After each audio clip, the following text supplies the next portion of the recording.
त्यापैकी विहित नमुन्यामध्ये आणि विहित कालावधीमध्ये 347 विद्यार्थीच फक्त EW सर्टिफिकेट देऊ शकले. म्हणजे जवळपास 1421 विद्यार्थी यांचं आयुष्य, शैक्षणिक आयुष्य आज टांगणीला लागलं होतं. त्यांच्या आयुष्यावर एक गदा आली होती. या निमित्तानं मी हा प्रश्न आज रेज केला.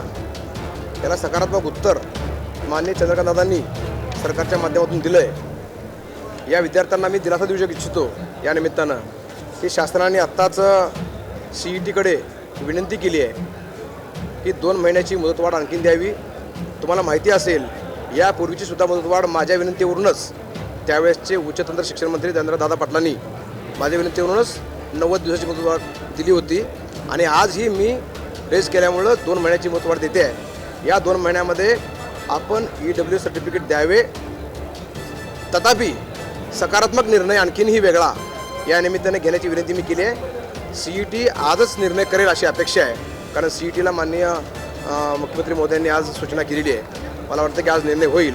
त्यामुळं मराठा समाजातील हे जे विद्यार्थी आहेत 1421 विद्यार्थी जे प्रमाणपत्र देऊ शकले नाहीत, त्यांनी घाबरायचं किंवा हवालदिलीचं काय कारण नाही.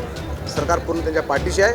अतिशय चांगला निर्णय, सकारात्मक निर्णय होईल अशी मला अपेक्षा आहे. यापूर्वीची मुदतवाढ दिली होती ती मुदत 14 डिसेंबरला संपली.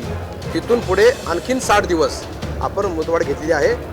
कृपया मराठा समाजाच्या या 1450 विद्यार्थ्यांनी हवालदिल न होता अभ्यासामध्ये लक्ष द्यावं ही विनंती मी सरकारच्या माध्यमातून करतो.